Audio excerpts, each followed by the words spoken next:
All right, so the first big story in MLB free agency dropped late last night with Blake Snell signing with the Dodgers in a bonus-laden, like $52 million Imagine Thanksgiving, you're getting a $52 million check. Nice. I mean, what does that even look like? And how much tax gets taken out? But it's an average of over $36 million a year. This is a guy who did not have the market that he thought last year. He's got the market this year. So, you know what? Two people that felt or might have felt that they got led down the primrose path by Boris. They've made big rebounds with Boris. Snell's one of them, and Matt Chapman, the third baseman for the Giants, is another one. So they've gotten their bag, so to speak, just a year later. Guy that didn't is Jordan Montgomery because he had a bad year last year, and he ended up, getting rid of Boris and taking on another agent. But the ramifications of the Snell deal, I mean, they're far-reaching. And I wonder how Yankee fans feel today, and you're more than welcome to call in. They used to be the big bad team who got everybody they wanted. The evil empire. They were the evil empire, and that's what the Red Sox called them. But now it's the Dodgers that get everybody they want. They got Yamamoto. They got Shohei. Now they get Blake Snell. They're putting together an unbelievable pitching staff. Everybody thinks they're going to get Sasaki, the 23-year-old pitcher from Japan. And this is a defending world champion and something that they've also mastered. I don't know why other teams don't do it. I'm sure there's a reason why they don't. They defer the heck out of money. I mean, and players accept it. And maybe that is a really astute way to get around the exorbitant taxes in California, where you take the deferred money in another state. Maybe that has something to do with it, but it also gives them a payroll and a taxable bill that's a lot more reasonable than if you had to pay Ohtani $70 million. He counts $2 million, out of their pocket and $36 million against the tax. So it's just an amazing run by the Dodgers, and a lot of people think they're still in on Soto. Well, and I wonder how Yankee fans feel, because you were once the evil empire and now you're not. I know. Just looking at social media, people wondering, should Major League Baseball investigate the circumvention of the luxury tax with this deferred money? And listen, the Yankees had no rules back in the day, and they did what they were allowed to do. But it is kind of rich if Yankee fans complain the Dodgers are getting all the players. That's what a lot of people around Major League Baseball were saying in the late 90s, when the Yankees seemed to get every player coming off of championships and still being able to get all-stars at every single position.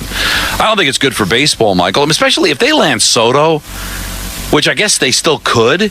I mean, would Major League Baseball try to step in and do something? I mean, listen, the Dodgers just won their first championship that wasn't COVID since 1988, so it's not like they win every single year, but they're good every year.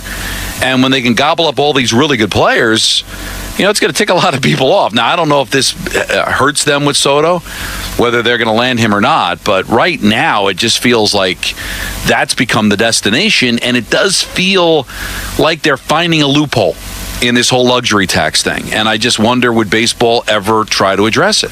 Well, I see the numbers that are being thrown out for all the big-time free agents. Snell, what Corbin Burns is going to get, what Max Fried is going to get, obviously what Soto is going to get. And I have a dire take on this. I really do. There's going to be a shutdown of baseball, because never has in my time in baseball has there been more of a disparity between the haves and the have-nots. So, yeah, the rich teams like the Yankees, the Red Sox, the Blue Jays, the Dodgers, the Mets, they can compete. But there's no way that teams that don't have that wherewithal can play in this playpen. They just can't. And you can't say, well, you know what, their revenues are going up. No, their revenues are not going up, because the regional sports networks, other than the Yes Network and SNY and the Dodgers, they're going out of business. They went bankrupt. So these teams are not getting the same kind of influx of dollars. And there's going to be a time where all of these teams bound together, we can't compete, and we've got to shut it down until we get a salary cap. We just have to. And I think that's good. This market is going to be unbelievable. What Soto gets is going to be unbelievable, and it's just going to be more of a disparity between the haves and the teams that just have no chance. And that's not what you want to grow the sport of baseball. If you're a Yankee fan, Met fan, obviously a Dodger fan, you're engaged because you know you can play ball. But just look at the teams that are involved with Soto. Outside of the Blue Jays, which that's not a small market, but it's not like a team that everybody thinks of. You've got the Red Sox, you've got the Dodgers, you've got the Mets, you've got the Yankees.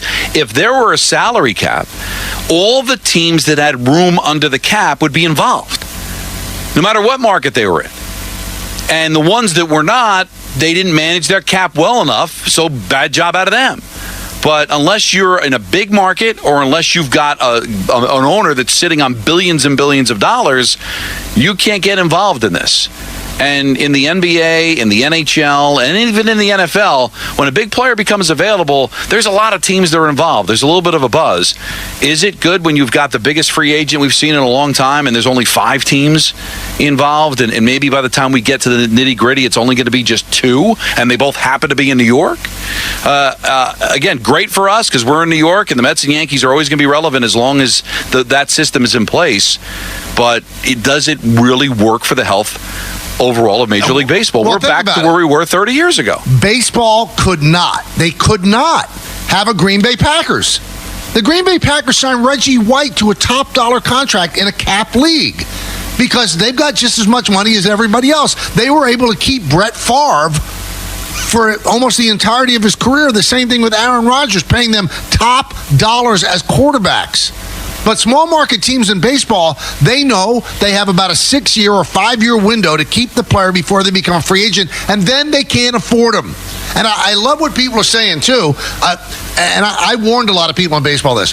Once you let in Dodger owners like Guggenheim Partners, who print money, and then you let in Steve Cohen, who has institutional wealth as an individual. Now, the Yankees are always able to flex during free agency because they have the highest revenue in baseball. Now you're bringing in people that don't care about losing money. They're not spending money according to the revenue they're creating. They're spending money out of their own pockets. Steve Cohen, if he gets Soto, is not going to do it from the revenue that the Mets generate. No. He's going to do it from his pocket. The Guggenheim Partners can do it from their endless pockets. I don't know if John Henry can. I don't know if Hal Steinbrenner can. I'm just not sure. So what baseball, in order to survive, is going to have to find incredibly wealthy individuals that this is totally a playpen for them, and there's no rhyme or reason to them making money or not. Yeah, and this is not sour grapes because I think the Yankees can compete in this environment, but it's a little tougher if you don't want them to dig into their own pockets. And I don't think that's fair to say that they should. Michael, I'm rooting for a team that is benefiting tremendously by the way things are right now with Steve Cohen as the owner, and I don't think it's good for the sport. And I don't want to see it shut down the way the NHL did. NHL was in a very similar situation. Players didn't want a salary cap. The owners did. Owners didn't want to open their books. They had a couple of work stoppages, but they could not get the salary cap. Why? Because you had a lot of small market teams that could not compete, and those teams were very close to folding up. And we always hear, well, that'll never happen in baseball because look at all they're flush with cash. Well, you're starting to see a little tiny sneak peek into where we're starting to move in that direction with these regionals where all the big money came from are beginning to fold up, and Major League Baseball having to prop them up. So the major revenue stream for a lot of these small market teams has now been cut off. So so there is the possibility, Michael, there's only so much you could charge for tickets. There's only so much merchandise you can sell. Baseball's television deal was the panacea, and especially with the regional networks, because they needed programming. You would see billion-dollar deals to some of these smaller market teams. Those networks have now folded because of that. So that means that revenue stream is going to be gone. Explain to me why baseball does not have a salary cap and the other 3 major sports do. Explain it to me. Because how? Baseball has the strongest union, and that was a credo of Marvin Miller. They would never, ever curtail the market by agreeing to have a salary cap. And they have stuck with that through different leaders of the Players Association. That's been their thing. They would never accept it. But if they somehow feel that the only way we could survive is to have a cap and a floor, then they're going to shut down the sport for a year. I mean, it's crushing. It would be crushing, but you see salaries right now for the pitchers that are out there, for the players that are out there. At some point, there's got to be a tipping point. There has to be. But, if Marvin was still with us, and believe me, that would be a contentious interview because we did have him on before he passed away, and he still, to the day he died, thought the PEDs were a myth. So he was a very difficult guy to argue with, but extremely intelligent. When that starts to happen in the 60s and 70s, Michael, the players were being taken advantage of. And now I think the worm has turned. And the thing was, well, don't feel bad for these billionaire owners. Look at all the money they're making. Nobody feels bad for them. But when Marvin Miller was doing this, the owners were sitting on piles of cash. The players couldn't get involved in. They were all self-sustaining. Now, does it seem fair that somebody that's worth $20 billion can dig into his own fortune and blow everybody else out of the water? That just doesn't seem, as much as it benefits the Mets, it doesn't seem right. And it wasn't fathomable 50, 60 years ago, but now it's the norm. There are outside forces at play here, too. So look at Peter Seidler, the former, the late owner of the San Diego Padres. He signed all those players, Bogarts, Tatis Jr., Machado. The San Diego market can't afford that kind of salary structure, but he did it because he knew he was dying, and he wanted to win a championship for San Diego. If he remained alive, Soto would have signed with the Padres because he just said, give them what they want. But this was a wealthy man who knew that he was ill and didn't have long to live. So that changed the salary structure. Giving Bogarts a 13-year deal. Lunacy. Yeah. Lunacy. Same thing with Tatis. Same thing with Machado.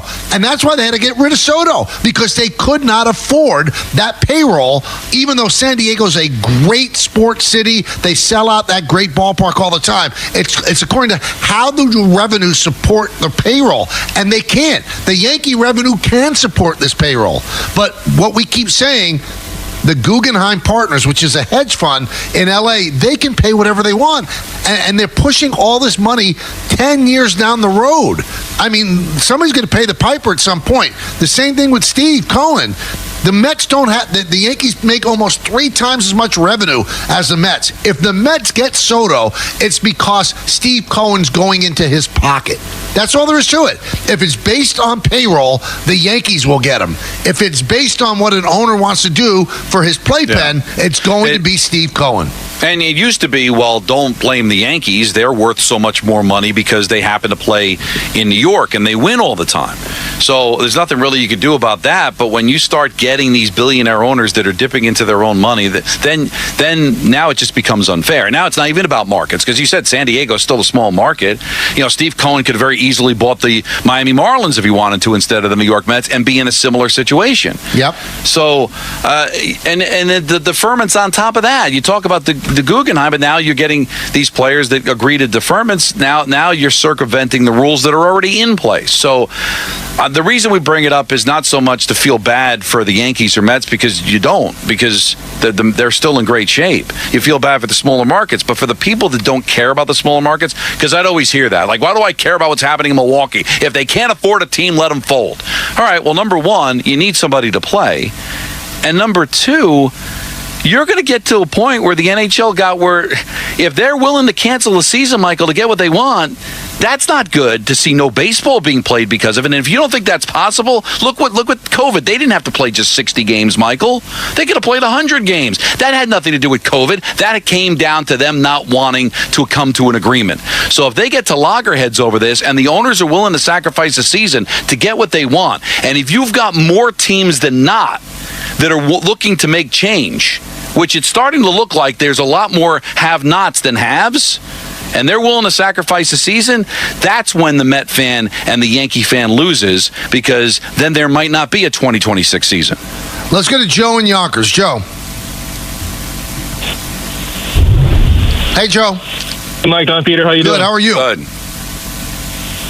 Doing well. So I don't want to overreact over this Blake Snell signing, and the threat of Roki also signing with them is a little bit alarming. However, I will say this: if the Yankees, stay pat, they keep Judge, they don't sign Soto, I still think they're going to be able to be dominant in the American League. I don't really see a threat per se in the American League. But however, if those CBA negotiations don't go well in 2026, I do think this has to be brought up. I know it probably will never happen, because why would you ever do it? But I think Hal might have to consider selling part of his shares to a billionaire, wealthy owner like Steve Cohen, someone who's like rich beyond anybody else's means, so that at least they could compete with other teams like the Dodgers and the Mets. Because frankly, I don't think Hal is willing to go past a certain amount, and that's fine. I don't think he should if it's still his money. But in the end, if the Dodgers are going to be deferring all their money and then spending an exorbitant amount of money on their salary, I think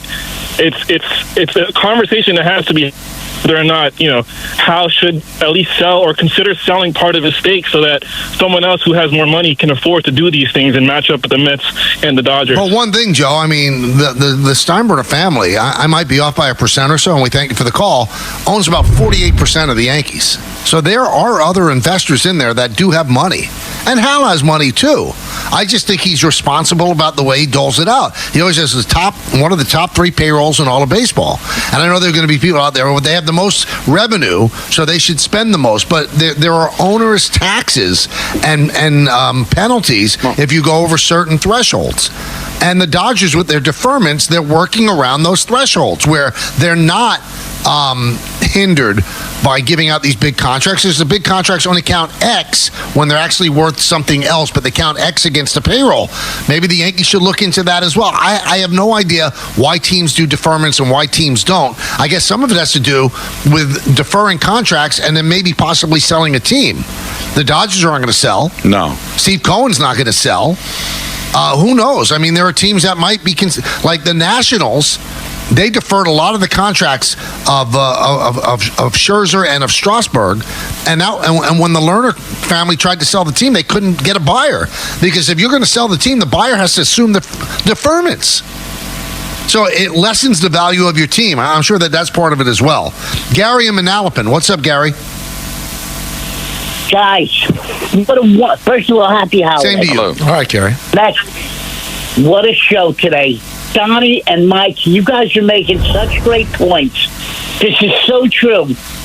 The rich people, these rich guys, like the headphones owners, the Guggenheims or whatever their name is, they contaminate everything in the world. Do they have to contaminate a beautiful sport like baseball? There's nothing like winning a championship and on an even field. Peter must be so happy about his Washington Commanders this year. It's really upsetting. I don't want to win a championship because I got every great guy in my neighborhood on my kickball team. I want to win a championship because my coaches, the manager's a great manager, and it's made up of an even, like an even playing field. No, I hear what you're saying. That's not true. And one advantage, Gary, that Guggenheim has. I'm not a great investor. I mean, I'm a money in the bank guy. I'm an idiot. Okay, I just am. I know that because I don't like to take risks. When you're born poor, you don't like to take risks. But the Guggenheims, with that deferred money, so they have $68 million of Ohtani's contract every year to invest. If you're a smart investor, they say even a bad smart investor makes 10% on his money. They could make that $68 million work for them where they owe them absolutely nothing. That's what they do for a living. So that adds another layer to it. They're taking that money and they're investing it. And that's how the Mets used to operate under the Wilpons when Madoff was giving them a 10% return every single year. So they took Bobby Bonilla's money, they took all of that money, put it in Madoff, and they get 10%, and it was like they were getting the player for free. But then when Madoff went out of business and got arrested, that all crumbled as well. But I don't think it's going to crumble with Guggenheim Partners. But you can't have the thing about the salary cap, Michael, is you'd have to have a floor. So all these teams that would just take the revenue sharing, put it in their pocket, have no payroll like the Rays and the Marlins would have to then sign free agents. They would have to make deals to bring money in to hit the floor. That's what I would tell these players is you think that we're capping your money, but we're also giving you other opportunities to sign other places and make money elsewhere because there are going to be teams that aren't spending money that now would have to. So what's the Rays payroll, Michael? I think it's about $83 million. All right, $83 million. So let's say the floor was $120. That's $40 million they'd have to go out and spend during the offseason. You don't think that helps the players? And that's why negotiations in baseball are always so tough. Because it's not just the owners against the players, it's the owners against the owners against the players. So there's different factions of owners that war against each other. Those teams, they don't want to have a floor. The Oakland Athletics, the Athletics don't want to have a floor. The Rays don't want to have a floor because they have to spend more than they do. So I see a baseball Armageddon coming, and I'm afraid for it. I really am. When you see contracts like this. And one other thing that we should mention, the Dodgers getting bigger and stronger and flexing more. You know what that affects? The Mets. Doesn't affect the Yankees. The Yankees would just have to beat the Dodgers in a 7-game series to win a World Series. The Mets have to get past the Dodgers to get to the World Series. That's right. So Met fans should be the most concerned. The Yankees get to the World Series, anything could happen in a best of 7. And I guess you could say that about the Mets in an NLCS. But every year the Dodgers are going to be there the way they're stockpiling talent. So that could cause some pain.